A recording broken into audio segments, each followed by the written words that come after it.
आप कितनी शादियां करेंगे? 4 तो जायज़ हैं। वैसे इस्लाम में लौंडियाँ भी होती हैं, कोई 5-6 वो भी रख लेंगे। तो इतनों को संभाल लोगे?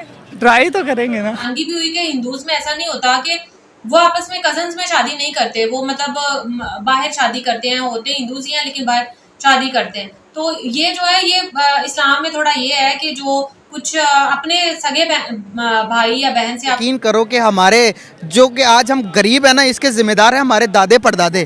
यकीन करो इतने बच्चे ही बच्चे, सारा ध्यान बच्चों पे फोकस, हर टाइम बच्चों पे फोकस। आज अगर वो एक जमीन का टुकड़ा भी ले ले तो अलग से इस्लाम ने कजन मैरिज को प्रमोट किया है, इसलिए कि इससे रिश्तेदारी क्या होती है मजबूत। इस्लाम रिश्तेदारी में बड़ा हरीस है, रिश्ते जुड़े आपस में, फिर तलाक का रेशो कम होता है। रिश्ते जुड़े तो फिर अपनी बहन से भी शादी कर लें, फिर रिश्ते ही अगर स्ट्रॉन्ग रखने हैं, सारी बात है, फिर सास बहू का झगड़ा ही खत्म हो जाएगा, क्योंकि वो सास की सास माँ की माँ। ये अब अचानक से मुसलमान सिर्फ जन्नत में जाएंगे और बाकी कोई नहीं जाएगा, चाहे वो कितना भी अच्छा इंसान हो और चाहे कोई मुसलमान कितना भी बुरा इंसान हो। हमारे यहाँ कहा जा रहा है कि नहीं जी, सिर्फ रिलीजन की बेस पे जो है वो जन्नत मिलेगी, और अगर कोई नॉन मुस्लिम है चाहे वो कितना भी अच्छा इंसान हो, वो जन्नत में दाखिल नहीं हो सकता। ये इस किस्म की बातें कब से शुरू कर दी हम लोगों ने। और अभी भी बच्चे, दूसरी बेगम आएगी तो ज्यादा बच्चे, मतलब हमने बच्चे एक्सपोर्ट करने हैं क्या?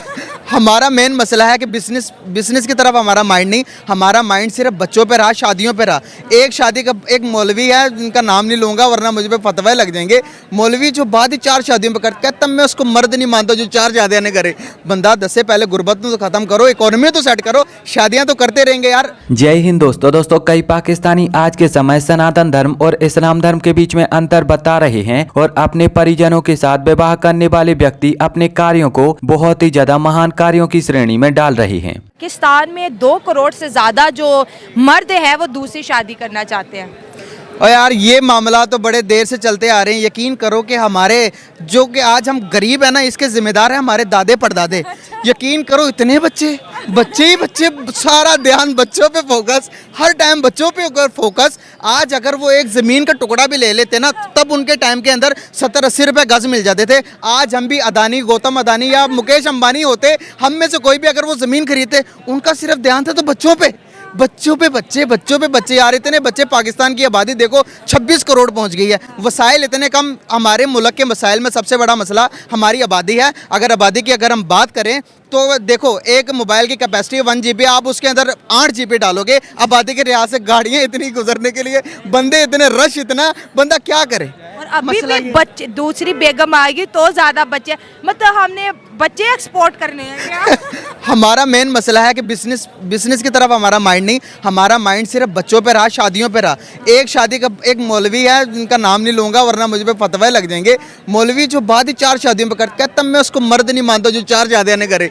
बंदा 10 से पहले गुर्बत तो खत्म करो, इकोनॉमी तो सेट करो, शादियां तो करते रहेंगे यार। ये भी हमारे इस्लाम में भी, किताब में भी लिखा हुआ कि अगर आप मुतफिक एक के साथ कर सकते हो तो उसको आप पूरा उसके जो ज़िंदगी के हकूक़ है, बेसिक जो राइट्स हैं, आप पहले उनके पूरे करें। उसके बाद नेक्स्ट आप सोचें कि आप शादी करना चाह रहे हैं, तो फिर भी अगर उसकी इजाज़त हो तो आप करें शादी। अब दरअसल आज के समय कई पाकिस्तानियों का कहना है कि इस्लाम धर्म पूरी दुनिया का सबसे अच्छा धर्म है। अब इस्लाम धर्म पूरी दुनिया का सबसे अच्छा धर्म है या फिर खराब धर्म है, इसको लेकर मैं यहाँ पर अपनी कोई भी प्रतिक्रिया नहीं दूंगा, क्योंकि इस विषय में जो मेरा ज्ञान है वो बहुत ही ज्यादा सूक्ष्म है। लेकिन हाँ, पाकिस्तानी और पाकिस्तानियों के इस्लाम धर्म से जुड़े जो भी तथ्य हैं वो मैं आपके सामने जरूर प्रस्तुत करूंगा। अब पाकिस्तानी कहते हैं कि हमारे इस्लाम धर्म में महिलाओं की इज्जत करना सिखाया गया है, और वही पाकिस्तानी अपनी परिजन महिलाओं के साथ विवाह करते हैं। और आगे कहते हैं कि इस्लाम ये कहता है कि एक मुस्लिम को कम से कम 4 लड़कियों से शादी करना चाहिए। इतना ही नहीं, आगे पाकिस्तानियों का ये भी कहना है कि इस्लाम कहता है कि एक मुस्लिम पुरुष को कम से कम 10 से 12 बच्चे पैदा करना चाहिए। और इतना सब कुछ कहने के बाद भी वही पाकिस्तानी मुस्लिम व्यक्ति फिर से यही कहते हैं कि इस्लाम हमेशा महिलाओं की इज्जत करना सिखाता है। और फिर से वही मुस्लिम व्यक्ति महिलाओं को ज्यादा से ज्यादा बच्चे पैदा करने के लिए प्रताड़ित करते हैं, और बाद में फिर ये कह देते हैं कि ये सब तो अल्लाह की देन है। अब मुझे तो यही लगता है कि पाकिस्तानी लोग अपने हिसाब से अपने नियम कानून बताते हैं, और फिर बाद में कोई व्यक्ति उन पर उंगली ना उठा सके, इसीलिए उन्हें इस्लाम का बता देते हैं। क्योंकि मान लो अगर सनातन धर्म में महिलाओं की इज्जत करना सिखाया गया है, तो कोई एक व्यक्ति विशेष भले ही महिलाओं के साथ अभद्र व्यवहार कर सकता है, लेकिन सनातन धर्म के ज्यादातर लोग ये नहीं बोल सकते कि हमें महिलाओं के साथ अभद्र व्यवहार करना चाहिए। लेकिन दूसरी तरफ तो पाकिस्तान में बिल्कुल ऐसा ही चल रहा है कि एक तरफ तो वो महिलाओं की इज्जत करना बताते हैं और दूसरी तरफ महिलाओं के साथ अभद्र व्यवहार करते हैं।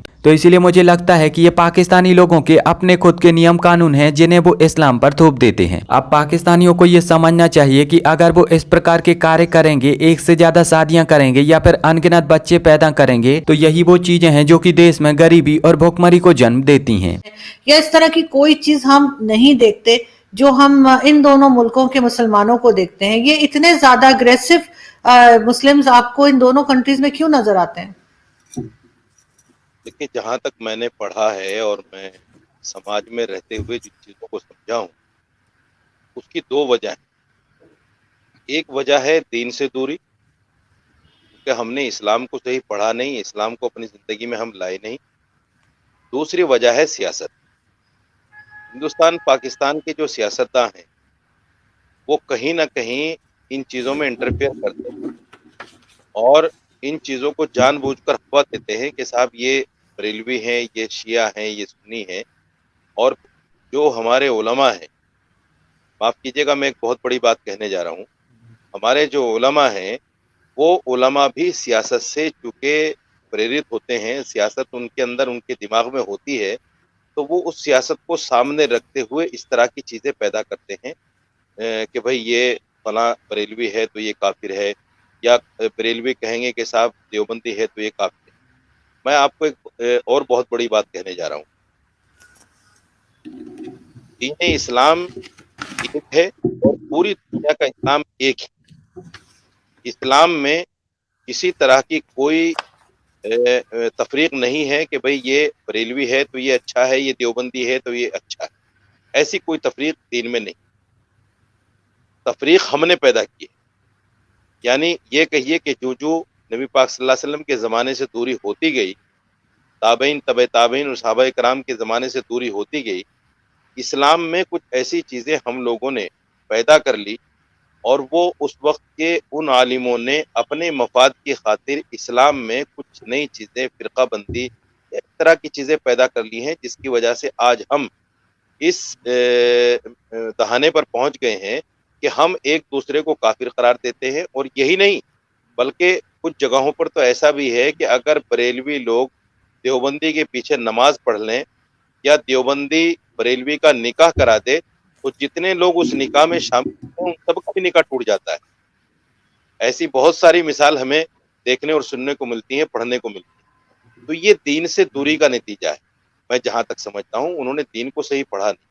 दीन तो नबी पाक सल्लल्लाहु अलैहि वसल्लम ने फरमाया कि बनी इसराइल में 72 फ़िरक़े थे, मेरी उम्मत में 73 फ़िरक़े होंगे, यानी एक फ़िरक़ा ज़्यादा होगा।